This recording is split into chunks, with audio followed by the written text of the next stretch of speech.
CPIM-ന്റെ കൊല്ലം സമ്മേളനത്തിൽ ഏറ്റവും ശ്രദ്ധേയം പിണറായി വിജയൻ അവതരിപ്പിച്ച നവകേരള നയരേഖയാണ്. തുടർച്ചയായ രണ്ടാം സംസ്ഥാന സമ്മേളനത്തിലാണ് പിണറായി നവകേരള നയരേഖ അവതരിപ്പിക്കുന്നത്. LDF 3.0 എന്ന ലക്ഷ്യത്തോടെ മുന്നോട്ട് നീങ്ങുന്ന CPIM-ന് ഭരണ തുടർച്ച എന്ന പ്രതീതിയും ചർച്ചയും ഉണ്ടാക്കേണ്ടത് രാഷ്ട്രീയ അനിവാര്യതയാണ്. പാർട്ടി നയത്തിന് അനുരൂപമായ വികസന രേഖ എന്നതാണ് ഇതിനെക്കുറിച്ചുള്ള വിശദീകരണം.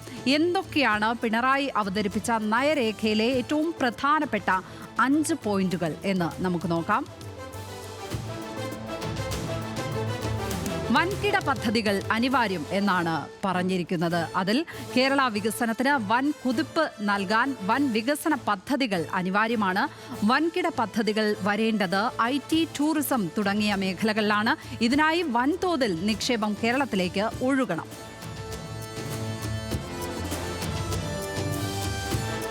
ആഗോള നിക്ഷേപത്തിന് സ്വാഗതം. ആഗോള നിക്ഷേപ ഭീമന്മാർക്ക് കേരളത്തിലേക്ക് സ്വാഗതം.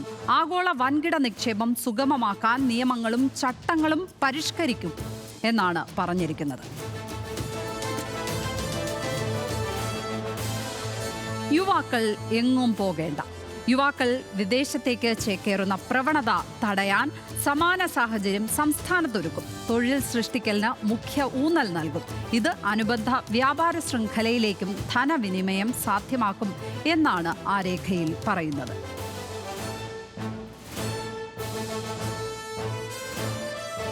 അടിസ്ഥാന സൗകര്യം വളരണം. അടിസ്ഥാന സൗകര്യ വികസനത്തിന് മുന്തിയ പരിഗണന കൊടുക്കും.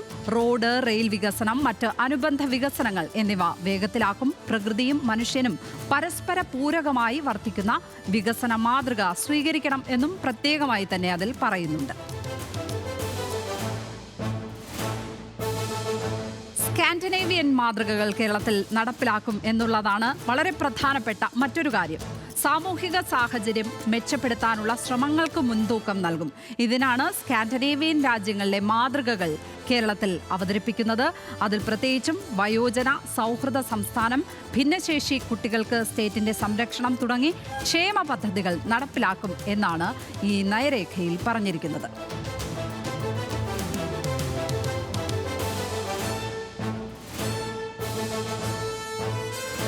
ഈ നയരേഖയുടെ രാഷ്ട്രീയ പ്രത്യേകത എന്തെല്ലാം എന്ന് നമ്മൾ പരിശോധിക്കണം. ഭരണവർഗ പാർട്ടിയായി CPIM സ്വയം പരിണമിക്കുന്നു എന്ന പൊതുവിമർശനം ഉന്നയിക്കാമെങ്കിലും ഏതെങ്കിലും നയവ്യതിയാനം ഈ രേഖയിൽ നമുക്കിപ്പോൾ കാണാനാകില്ല.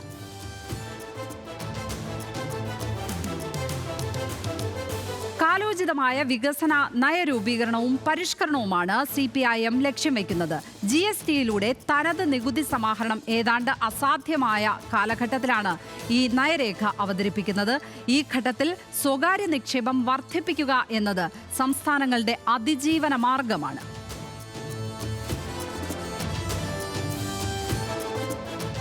സ്വകാര്യ നിക്ഷേപം നയവ്യതിയാനം അല്ല എന്നാണ് പറയുന്നത്. സ്വകാര്യ നിക്ഷേപത്തിന് പകരം സ്വകാര്യ നിക്ഷേപത്തിന്റെ പിന്നാലെ പോകുന്നു എന്ന് പലപ്പോഴും വിമർശനം ഉയരാറുണ്ട്. എന്നാൽ അധികാരത്തിൽ എത്തിയ ഉടൻ ബിർളയെ കേരളത്തിലേക്ക് ക്ഷണിച്ച EMS-ന്റെ രാഷ്ട്രീയ ലൈനാണ് ഇപ്പോഴും CPIM പിന്തുടരുന്നത്.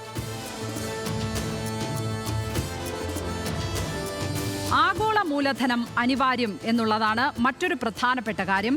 ആഗോള നിക്ഷേപം കേരളത്തിലേക്ക് കൂടുതൽ എത്തിക്കുക എന്നത് ഇപ്പോൾ കേരളത്തിന് അനിവാര്യമാണ്. ദേശീയ മുതലാളിത്തത്തിന്റെ നിക്ഷേപത്തിന് പുറമെ ആഗോള മൂലധനവും എത്തിക്കുക എന്നതാണ് ആഗോളവൽകൃത സാമ്പത്തിക ഘടനയിൽ സ്വീകരിക്കാവുന്ന തന്ത്രം.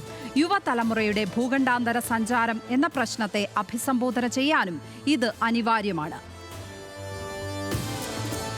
ഇപ്പറഞ്ഞ കാരണങ്ങൾ കൊണ്ടാണ് പിണറായി വിജയൻ അവതരിപ്പിച്ച നയരേഖ പ്രസക്തമാകുന്നത്.